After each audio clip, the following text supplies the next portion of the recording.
नमस्कार, मैं हूं आपके साथ पलक शर्मा। आई नजर डालते हैं फटाफट खबरों की ओर। केंद्रीय मंत्री अनुराग ठाकुर ने बुधवार को सरकार की ओर से लिए गए 2 अहम निर्णयों की जानकारी दी। केंद्रीय मंत्री अनुराग ठाकुर ने बताया कि गरीब कल्याण अन्न योजना को 1 जनवरी 2024 से अगले 5 वर्षों के लिए बढ़ाया जाएगा। इस योजना की शुरुआत कोविड-19 महामारी के दौरान की गई थी। केंद्रीय मंत्री ने कहा कि पिछले 5 वर्षों में लगभग 13.50 करोड़ भारतीय गरीब की स्तर से ऊपर उठे हैं। या मोदी सरकार की एक बड़ी उपलब्धि है। अनुराग ठाकुर ने बताया कि केंद्रीय मंत्रिमंडल ने महिला स्वयं सहायता समूहों को ड्रोन प्रदान करने की योजना को भी मंजूरी दी है।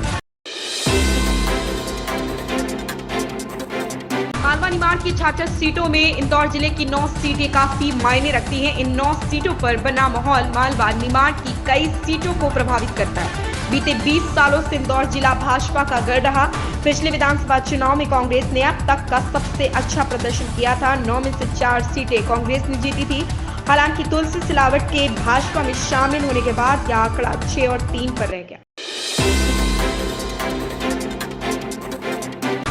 रणबीर कपूर की बहुप्रतीक्षित फिल्म एनिमल 1 दिसंबर 2023 को अपनी वैश्विक शुरुआत के लिए तैयार है। मूवी एडवांस टिकट बुकिंग मामले में धुआंधार कमाई कर इसके ब्लॉकबस्टर होने का संकेत दे रही। वहीं इसे लेकर एक और बड़ी खुशखबरी सामने आई है। संदीप रेड्डी वांगा की इस मूवी को बांग्लादेश में रिलीज किए जाने की रिपोर्ट है।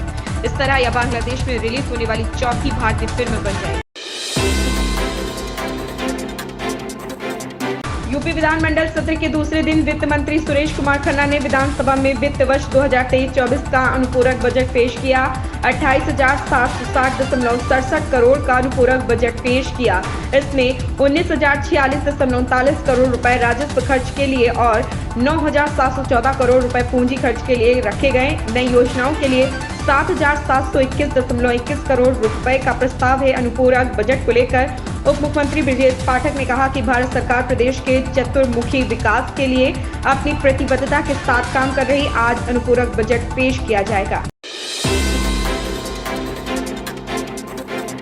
पंजाब विधानसभा के 2 दिवसीय सत्र के दूसरे दिन की कार्रवाई शुरू हो गई। पंजाब सरकार ने एक नया कदम उठाने का फैसला किया। अब तक राशन कार्ड आर्थिक आधार पर बनाए जाने की व्यवस्था थी, लेकिन अब सामाजिक आधार पर भी राशन कार्ड बनाने की योजना तैयार की गई है। यह जानकारी खाद्य एवं नागरिक आपूर्ति मंत्री लालचंद कटारू चक्के ने पंजाब विधानसभा में एक सवाल के जवाब में दी। उन्होंने कहा कि करीब 1.57 करोड़ राशन कार्ड जारी किए गए। ऐसे परिवारों के भी राशन कार्ड बनाए थे जो बड़ी गाड़ियों से आते हैं। ऐसे लोगों का राशन कार्ड सरकार ने काट दिया।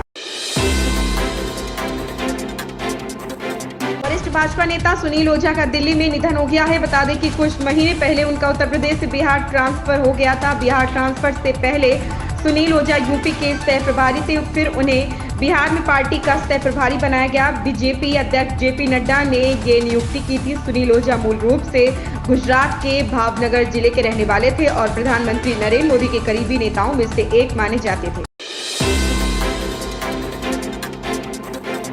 एनसीआर में बीते 2 दिन से रुक कर हो रही हल्की बारिश से प्रदूषण कम हुआ है, लेकिन फिर भी हवा बेहद खराब श्रेणी में है। उम्मीद की जा रही है कि अगले 2 दिन तक बूंदाबांदी के आसार से प्रदूषण में कुछ और सुधार हो सकता है। मंगलवार को दिल्ली का AQI घटकर 312 पर पहुंच गया तो सोमवार के मुकाबले 83 अंक कम है। भारतीय उष्णकटिबंधीय मौसम विज्ञान संस्थान के मुताबिक मंगलवार को दिल्ली में मुख्य सतही हवा 12 से 15 किलोमीटर प्रति घंटे की गति के साथ दक्षिण पूर्व दिशाओं से चली।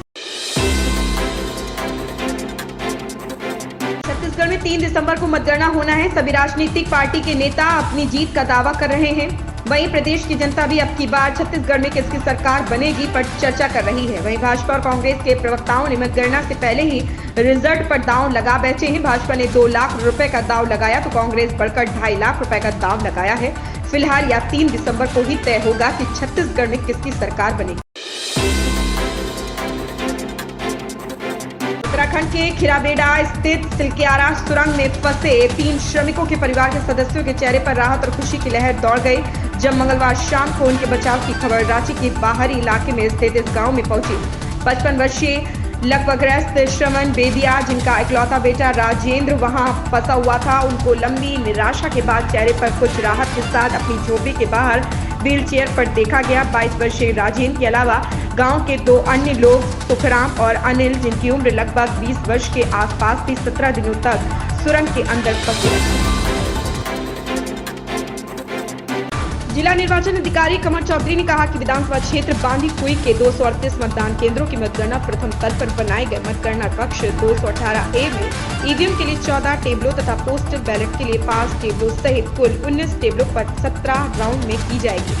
इसी प्रकार विधानसभा क्षेत्र मेहवा के 230 मतदान केंद्रों की मतगणना प्रथम स्तर पर बनाए गए मतगणना कक्ष 201 में ईवीएम के लिए 5 एवं पोस्टल बैलेट के लिए 5 टेबल तथा मतगणना कक्ष 79 में ईवीएम के लिए 9 टेबल सहित कुल 19 टेबलों पर 17 राउंड में की जाएगी। इन खबरों में बस इतना ही।